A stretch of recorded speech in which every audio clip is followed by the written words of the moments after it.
Hello friends, my name is Devendra Kahar और आप सभी का स्वागत है हमारे इस यूट्यूब चैनल में। तो फ्रेंड्स, आज की इस वीडियो में हम पढ़ने वाले हैं poem how to tell wild animals. तो वाइल्ड एनिमल देखिए, यहाँ पर जो टेल का यूज़ किया गया है उसका मतलब है आइडेंटिफाई करना।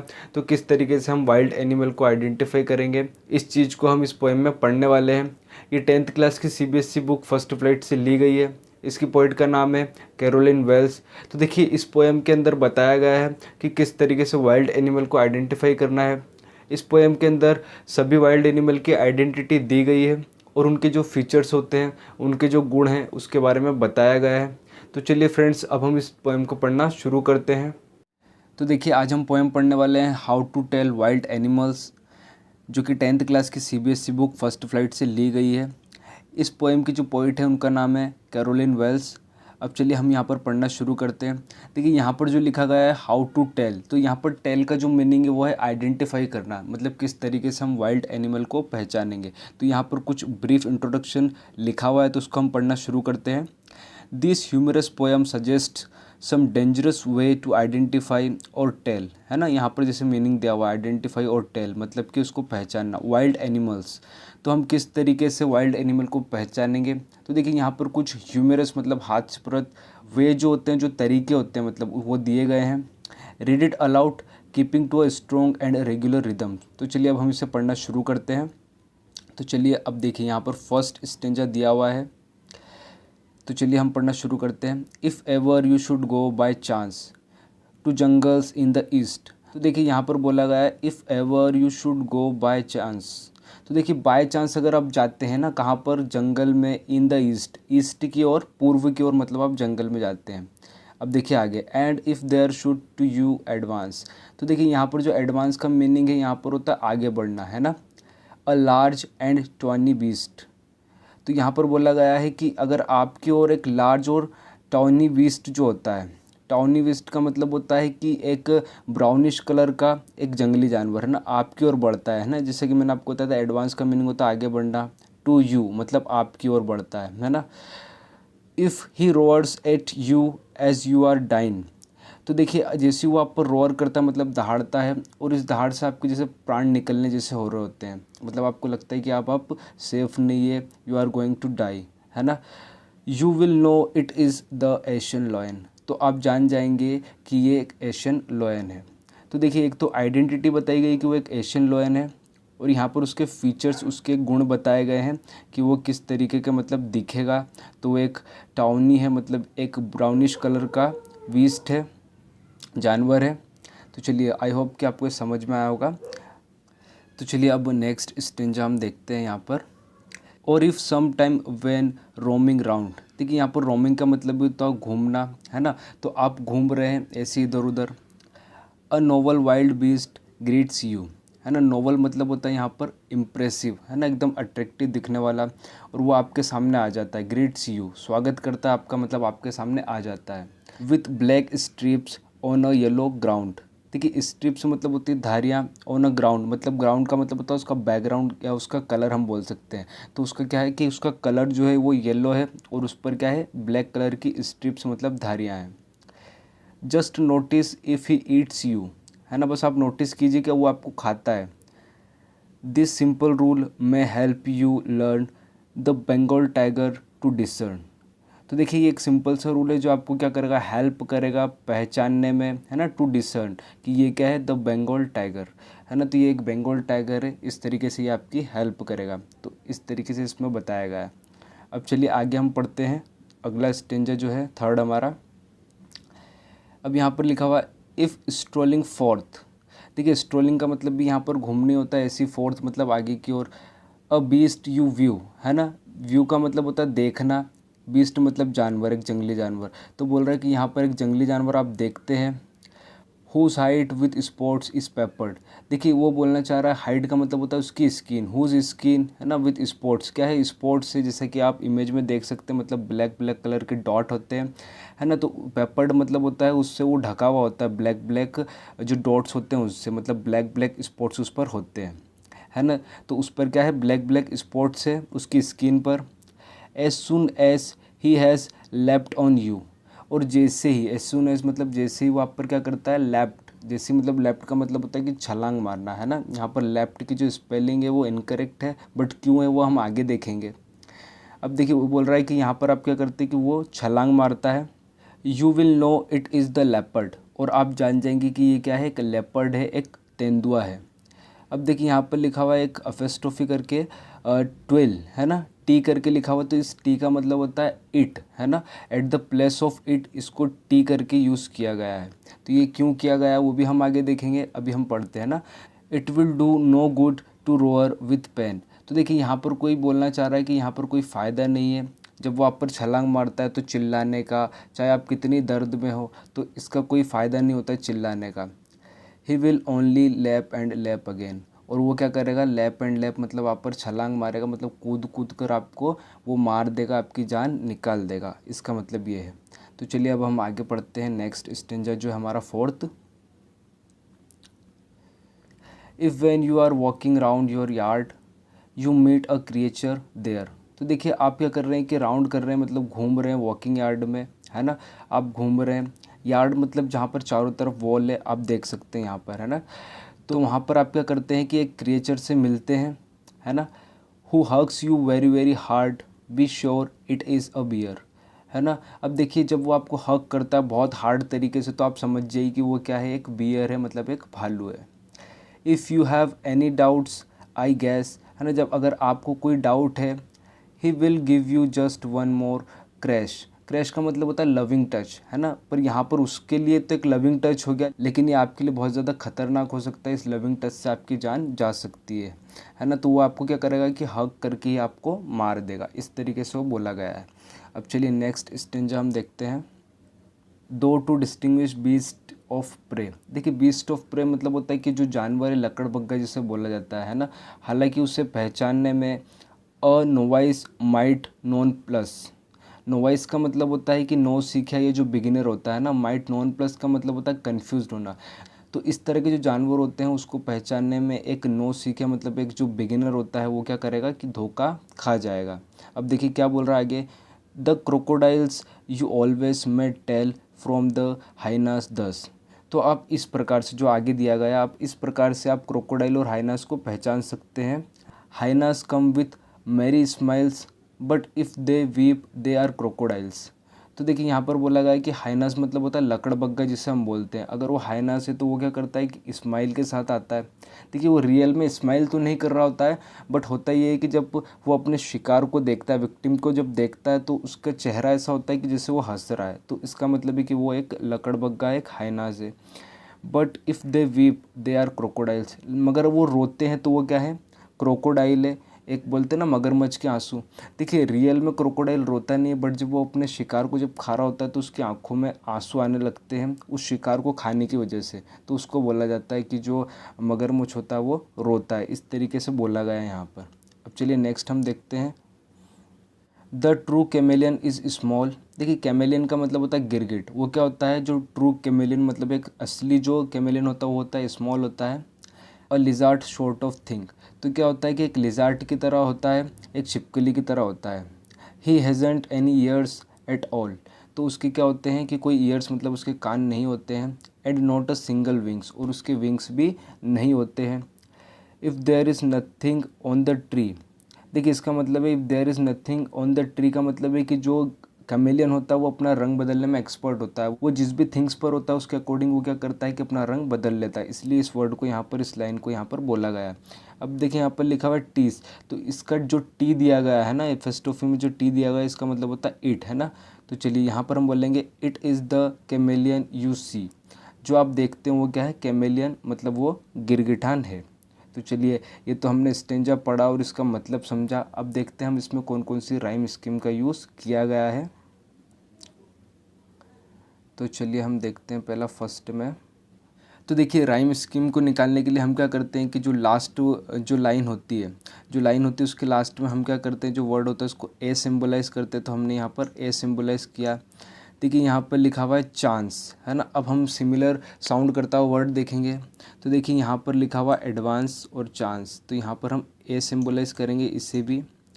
अब यहाँ पर हम नेक्स्ट जो लाइन का जो लास्ट वर्ड है उसको हम करेंगे बी सिम्बलाइज़। अब देखिए यहाँ लिखा ईस्ट और ये लिखा हुआ है बीस्ट, तो इसको हम बी सिंबलाइज करेंगे। अब देखिए यहाँ पर लिखा हुआ है डाइन, इसको हम सी सिंबलाइज करेंगे। डाइन और लाइन है ना, लाइन भी बोला जाता है, पर यहाँ पर राइम स्कीम को मैच करने के लिए पोइट ने इस तरीके से इसको यूज़ किया है। तो यहाँ पर हम करेंगे सी, यहाँ पर सी सिंबलाइज करेंगे और राइम स्कीम बनेगा ए बी सी सी। और इसी तरीके से सभी जो 6 स्टेंजास दिए गए हैं उन सबका राइम स्कीम यही होगा ए बी सी सी। तो चलिए फ्रेंड्स, अब हम देखते हैं कि कौन कौन से इसके अंदर पोएटिक डिवाइस का यूज़ किया गया है। तो देखिए, जैसे हम चांस के बाद यहाँ पर फर्स्ट स्टेंजा में मूव करते तो यहाँ पर कोई भी कोमा या फुल स्टॉप आपको नहीं दिखेगा। तो पहला जो हमारा पोएटिक डिवाइस हुआ वो हुआ एंजाममेंट। एडवांस के बाद भी हम देखते हैं यहाँ पर एंजाममेंट का यूज़ किया गया है। तो देखिए, पहला तो हमारा हुआ एंजाममेंट। अब देखिए दूसरा पोएटिक डिवाइस हम देखते हैं। तो दूसरा पोएटिक डिवाइस हमारा होगा एसोनेंस। देखिए यू के अंदर बार बार ऊ का साउंड आ रहा है, यू शुड ऊ, इस तरीके से इसमें साउंड आ रहा है ना, गो। तो यहाँ पर बार बार वोवेल साउंड आ रहा है ना, तो यहाँ पर यूज़ होगा एसोनेंस का। एसोनेंस पोएटिक डिवाइस मतलब यहाँ पर यूज़ किया गया है। शुड टू यू, तो यहाँ पर भी क्या है एसोनेंस। रोअर, तो ओ का साउंड बार बार रिपीट हो रहा है, तो यहाँ पर हो गया एसोनेंस। अब देखिए एक बहुत इंटरेस्टिंग जो पोएटिक डिवाइस है वो है इन्वर्जन। देखिए इन्वर्जन क्या होता है, देखिए आपने एक स्ट्रक्चर जैसे कि आप देख पा रहे हैं, जो एक सेंटेंस का स्ट्रक्चर होता है वो होता है subject plus verb plus object. लेकिन यहाँ पर क्या किया गया है कि पोएट ने क्या किया है कि जो हमारा जो स्ट्रक्चर होता है उस स्ट्रक्चर को ही यहाँ पर चेंज कर दिया गया है। देखिए यहाँ पर है and if there should to you advance. तो देखिए टू यू तो यहाँ पर क्या है ऑब्जेक्ट है, एडवांस एक वर्ब है, तो इसको उसने क्या किया एकदम चेंज कर दिया, मतलब यहाँ पर स्ट्रक्चर को चेंज कर दिया गया है। तो जब ये स्ट्रक्चर चेंज हो जाता है तो उसे हम इन्वर्जन बोलते हैं। इसका करेक्ट सेंटेंस क्या होना चाहिए था, if there should advance to you, है ना, मतलब कि आपकी ओर क्या है कि एक जो लॉयन है या लार्ज जो ट्वाइन बीस्ट जो बढ़ रहा है, इस तरीके से इसका मीनिंग आता है। लेकिन यहाँ पर पूरा स्ट्रक्चर चेंज किया गया है, तो यहाँ पर यूज़ किया गया है इन्वर्जन। तो हमारा एक और जो पोएटिक डिवाइस होगा वो होगा इन्वर्जन। चलिए एक और इंटरेस्टिंग जो पोएटिक डिवाइस है वो यहाँ पर हमारा होगा एल्यूजन। तो देखिए एल्यूजन का मतलब क्या होता है कि जब किसी स्पेसिफिक थिंग को बताया गया हो, जैसे देखिए यहाँ पर एशियन लोयन जो पोएट ने बताया, तो यहाँ पर उसने एल्यूजन पोएटिक डिवाइस का यूज़ किया है।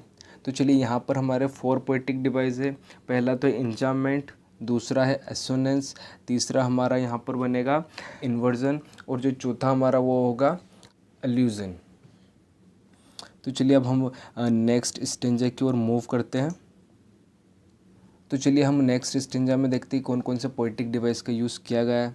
तो देखिए सबसे पहले तो हम एंजाममेंट को फाइंड कर लेंगे, क्योंकि उसको फाइंड करना बहुत इजी होता है। तो देखिए यहाँ पर एंजाममेंट कहाँ कहाँ पर है, तो देखिए यहाँ पर एक जगह पर एंजाममेंट है। मतलब हम क्या करते हैं, जब मूव करते हैं जहाँ पर क्या होता है कि कोई भी कोमा और फुल स्टॉप नहीं होता, तो वहाँ पर एंजाममेंट का यूज़ किया गया है।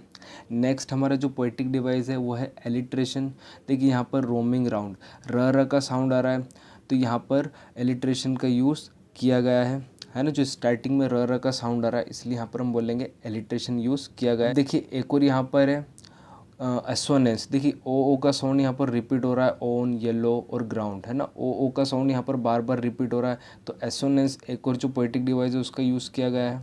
अब जो बहुत इंटरेस्टिंग है वो है एल्यूजन, है ना, तो एल्यूजन का यूज़ देखिए यहाँ पर किया गया है द बंगाल टाइगर। तो स्पेसिफिक किसी क्रिएचर को यहाँ पर बताया गया है पोइट के द्वारा, तो यहाँ पर एल्यूजन का यूज़ किया गया है। और जो एक और इंटरेस्टिंग पोएटिक डिवाइस है वो है इन्वर्जन। इन्वर्जन का मतलब होता है कि जब स्ट्रक्चर ही चेंज कर दिया जाता है सेंटेंस को बनाने का।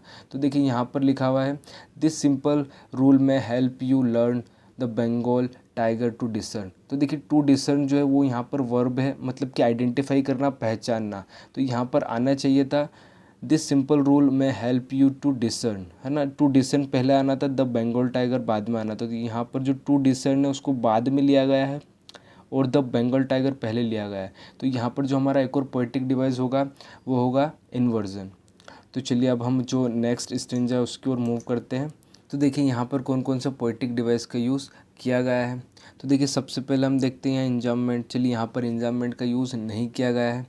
देखिए यहाँ पर जो पोएटिक डिवाइस का यूज़ किया गया है, तो एक तो यहाँ पर है अ वीस्ट यू व्यू, है ना। तो यहाँ पर देखिए इन्वर्जन का यूज़ इस जगह पर किया गया है, जैसा कि आप देख सकते हैं। अब इन्वर्जन का यूज़ कैसे, देखिए यहाँ पर अ वीस्ट जो है वो है ऑब्जेक्ट, है ना। यहाँ पर स्ट्रक्चर चेंज कर दिया गया है।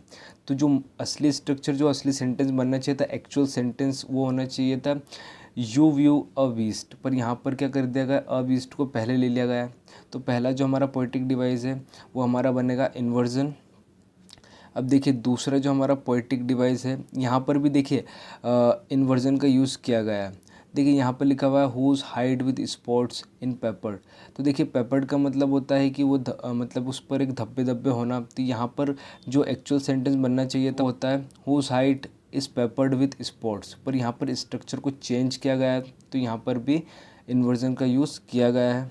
अब देखिए नेक्स्ट जो हमारा पोएटिक डिवाइस है वो है, देखिए यहाँ पर है ओ का साउंड यहाँ पर रिपीट हो रहा है, डू, नो, गुड और रोअर। तो यहाँ पर एसोनेंस का यूज़ किया गया है। अब देखिए एक और जो हमारा पोएटिक डिवाइस है, देखिए ही विल, है ना, ओनली, लैप, लैप। तो ल का साउंड यहाँ पर बार बार रिपीट हो रहा है, तो यहाँ पर कॉन्सोनेंस का यूज़ किया गया है। अब देखिए एक और इंटरेस्टिंग चीज़ मैं आपको बताता हूँ, यहाँ पर एक चीज़ को और यूज़ किया गया है जिसे हम बोलते हैं पोएटिक लाइसेंस। देखिए पोएटिक लाइसेंस का मतलब क्या होता है कि जब राइम स्कीम को मैच करने के लिए जो पोइट होता है वो स्पेलिंग को चेंज कर देता है, मतलब उस स्पेलिंग को इनकरेक्ट भी कर देता है साउंड को मैच करने के लिए। तो यहाँ पर पोएटिक लाइसेंस का यूज़ किया गया है। देखिए लेफ्ट यहाँ पर लिखा गया है, तो लेफ्ट की स्पेलिंग होती है LEAPT, पर यहाँ पर लिखी गई है LEPT। तो यहाँ पर जो है पोएटिक लाइसेंस का यूज़ किया गया है। एक और जगह पर है लैप, जबकि यहाँ पर होना चाहिए था लेप, मतलब छलांग मारना या आपके ऊपर कूदना। तो इसकी स्पेलिंग होती है LEAP, पर जो स्पेलिंग दी गई है वो है LEP, है ना। यहाँ पर भी जो टी का जो यहाँ पर यूज़ किया गया वो भी एक पोएटिक लाइसेंस होता है, जिसमें लिबर्टी होती है एक पोएट को अपने अकॉर्डिंग शब्दों को चेंज करने की स्वतंत्रता होती है, तो उसको बोला जाता है पोएटिक लाइसेंस। तो चलिए अब हम आगे की ओर मूव करते हैं। नेक्स्ट स्टेंजा में देखते हैं कौन कौन से पोएटिक डिवाइस का यूज़ किया गया है। तो देखिए फ्रेंड्स, सबसे पहले यहाँ पर हम देखते हैं कि यहाँ पर इंजाममेंट का यूज़ किया गया है। इन दो जगह पर इंजाममेंट का यूज़ किया गया है, क्योंकि कोई भी जब हम नेक्स्ट लाइन में मूव कर रहे हैं तो कोई भी कॉमा और कोई भी फुल स्टॉप यहाँ पर नहीं है। तो पहला तो हमारा पोएटिक डिवाइस हुआ इंजाममेंट। अब देखिए दूसरा यहाँ पर है हमारा एलिट्रेशन। देखिए वैन वॉकिंग, व का साउंड आ रहा है स्टार्टिंग में, तो यहाँ पर एक एलिट्रेशन का यूज़ किया गया है ना। ये थोड़ा सा क्लोजली प्लेस्ड है, जब हम इन दोनों को एक साथ बोलते हैं वैन वॉकिंग तो बहुत इम्प्रेसिव साउंड यहाँ पर निकल करके आता है ना। तो यहाँ पर एलिट्रेशन का यूज़ किया गया है। अब देखिए एक और है be sure it is a bear, तो बी बियर, है ना। तो यहाँ पर भी एलिट्रेशन का यूज़ किया गया है, ये एक ही लाइन में है, बियर बियर, तो इस बी बियर एक ही लाइन में है, तो यहाँ पर भी एलिट्रेशन का यूज़ किया गया है। तो चलिए यहाँ पर दो पोएटिक डिवाइस है, इंजाममेंट और एलिट्रेशन। अब चलिए हम नेक्स्ट स्टेंजा की ओर मूव करते हैं, उसमें कौन कौन से पोएटिक डिवाइस हैं। तो देखिए सबसे पहला जो हमारा पोएटिक डिवाइस है वो यहाँ पर है इंजाममेंट। देखिए नेक्स्ट लाइन में जब मूव कर रहे हैं तो कोई कोमा यहाँ पर है नहीं प्रे के बाद में, फिर यहाँ पर भी इंजाममेंट है। अब दूसरा जो हमारा पोएटिक डिवाइस है, देखिए यहाँ पर लिखा हुआ नोवाइस और नॉन प्लस, है ना। तो यहाँ पर एलिट्रेशन का यूज़ किया गया है। न का साउंड यहाँ पर बार बार आ रहा है ना, रिपीट भी हो रहा है और स्टार्टिंग में है, तो यहाँ पर एलिट्रेशन का यूज़ किया गया है। द और दस, है ना, यहाँ पर भी एलिट्रेशन का यूज़ किया गया है। तो इन दोनों के अंदर दो पोएटिक डिवाइस है, एक तो है इंजाममेंट और दूसरा है हमारा एलिट्रेशन। अब चलिए हम नेक्स्ट स्टेंजा की ओर मूव करते हैं, कौन कौन से पोएटिक डिवाइस है इसमें। तो देखिए यहाँ पर सबसे पहले एलिट्रेशन का यूज़ यहाँ पर किया गया है, ही हैज़ेंट, है ना। ह का साउंड यहाँ पर स्टार्टिंग में आ रहा है, तो यहाँ पर एक तो एलिट्रेशन का यूज़ किया गया है और दूसरा यहाँ पर यूज़ किया गया है। चलिए इसमें सिर्फ एलिट्रेशन का यूज़ किया गया है। तो आई होप कि आपको ये बहुत अच्छे से समझ में आया होगा। तो फ्रेंड्स, आई होप कि आपको ये पोएम बहुत अच्छे से समझ में आई होगी, और आप इसी तरह की वीडियोस के लिए हमारे चैनल को सब्सक्राइब कीजिए। और आपको ये वीडियो पसंद आई तो प्लीज़ लाइक कीजिए, शेयर कीजिए और सब्सक्राइब कीजिए। और इसी तरह से keep watching, keep learning and keep moving. Thank you so much for watching this video.